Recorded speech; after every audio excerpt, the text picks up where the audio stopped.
ఓ దిక్కేమో అన్నలతోని మాట్లాడాలి, బాంబుల మూత బందు పెట్టాలంటున్నారు కొంతమంది. తుపాకులు పట్టుకొని తిరిగేటోళ్లను అట్లెట్లిడ్చి పెడతాం, మాటలు లేవు, మాట్లాడుకునేది లేదంటున్నారు సెంటర్ సర్కారోళ్ళు. అడవుల పొంటి వేట గట్టిగానే నడుస్తాంది. ఏడికైతాడికన్నట్లే పోతుండ్రు జవాన్లు. అన్నేమో గాని ఇక అన్నలతోని శాంతి చర్చలు పెట్టుకొండ్రంటే పూ పట్టోళ్ళు ఏమంటుండ్రో చూడుండ్రి. ఇప్పుడు వాళ్ళ చేత తుపాకులు ఉంటాయి, మావోయిస్టుల చేత తుపాకులు ఉన్నాయి. దాన్ని రాష్ట్ర ముఖ్యమంత్రి గారు ఏమంటారు, సామాజిక కొంచెం చూస్తున్నట్టారు. ఇది ఎక్కడ పద్ధతి? వాళ్ళ చేత తుపాకులు ఉన్నాయి, వాళ్ళు మైండ్స్ ని పెట్టిండ్రు పోలీసులు చెప్పడానికి. మీ కాంగ్రెస్ పార్టీ ప్రభుత్వమే మావోయిస్టులు నిషేధించింది, కాంగ్రెస్ పార్టీ ప్రభుత్వమే నిషేధించింది. మీ ప్రభుత్వం మీ పార్టీ నిషేధించినటువంటి దాన్ని మీరు పడుకోకుండా దాని సామాజిక కొంచెం చూస్తున్న రాష్ట్ర ముఖ్యమంత్రి చెప్పడము, మంత్రులు దీన్ని ఖండించడము, ఇది మంచి పద్ధతి కాదు.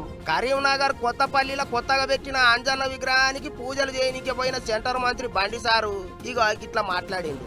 ఇంకేమన్నాడో చూడర్రే. చర్చలు జరిపే ప్రసక్తి లేదు. వాళ్ళు తుపాకీ వీడాల్సిందే, పోలీసులకు లొంగిపోవాల్సిందే, వాళ్ళ ప్రవర్తన మార్చుకోవాల్సిందే. అది నిషేధిత సంస్థ, ఆ సంస్థతో చర్చలు జరిపే సందర్భమే రాదు. గదన్నట్టు ఏమున్నది ఏం కథ, కుల్లా కుండ బద్దలకు వచ్చిండు బండి సారు. పండ్ల పని చెయ్యి పార్టీ వాళ్ళకు కారు పార్టీ వాళ్ళకు కూడా సురుకులు పెట్టిండు. అడవుల పోంటి జల్లెడబట్టుడు ఆపేదే లేదన్నట్టు చెప్పిండు సెంటర్ మంత్రి. ఇంకో దిక్కు తెలంగాణ ఛత్తీస్గఢ్ రాష్ట్రాల బార్డర్లో ఉన్న అడవులను ఇంచు దోలాడుతుండ్రు జవాన్లు. అడవిలోనే మకాం పెట్టిండ్రు. జవాన్ల కొరకు తిండి, నీళ్లు, బట్టలు అన్ని గాలి మోటార్లతో పంపిస్తున్నారు. ఎన్నొద్దులైనా సరే అన్నల జాడ కనిపెట్టాల్సిందే అన్నట్టు తిరుగుతాండ్రు. మీదికేంచి అడవంతా ఆకురాలిపోయే కాలం గిది. అన్నలను ఎంకులాడనికే గిదే మంచి టైం అని ముంగటికి పోతుండ్రట.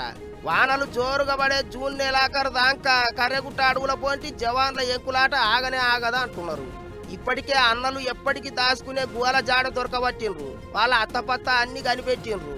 అట్లట్లా ముంగటికి సాగుకుంటా మొత్తం అందరిని దొరకబట్టాలి అన్నట్టు చూస్తారట. ఇగిదిట్లుంటే అడవుల పోంటి బతికే గిరిజనం తుపాకుల మూతతోని బిక్కుమంటున్నారట. మరిగా ఏమైతుందో ఏమో గాని ఇటు చూస్తేనేమో చర్చలు లేవు, శాంతి లేదు. తుపాకులు వీడాలి, అన్నలు లొంగిపోవాలి అన్నట్టు మాట్లాడుతున్నారు సెంటర్ సర్కారు వాళ్ళు. అటు చూస్తేనేమో అన్ని బంద్ పెట్టాలి అంటున్నారు తత్తిమ పార్టీల లీడర్లు, సంఘాలు. మరిగా ఎంత దాకా పోతుందో ఏమైతుందో పంచాది చూడాలి.